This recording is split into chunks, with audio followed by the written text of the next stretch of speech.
মানিকগঞ্জের সিংগার উপজেলার ধল্লা ইউনিয়নের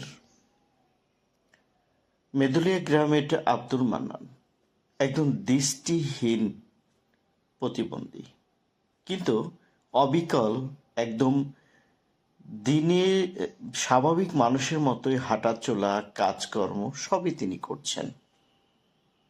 এ যেন একটা আল্লাহর অলৌকিক ব্যাপার।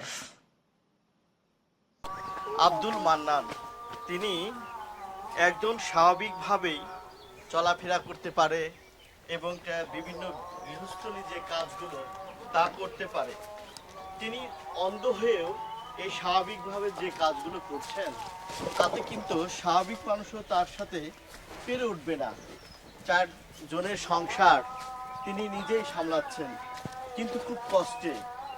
এই আব্দুল মান্নানের একটা দাবি রয়েছে যে দেশবাসী যদি ওনাকে সহযোগিতা করে তাহলে উনি ঘুরে দাঁড়াতে পারবেন এবং গৃহস্থলী বিভিন্ন কাজ, বিশেষ করে যে গরু খাওয়ানো, দুধ দোয়ানো, ঘাস কাটা থেকে শুরু করে বিভিন্ন কাজে তিনি সম্পৃক্ত হচ্ছে।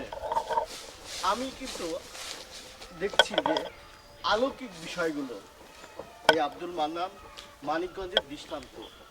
সবাই ভালো থাকবেন, সুস্থ থাকবেন, সেই প্রত্যাশা।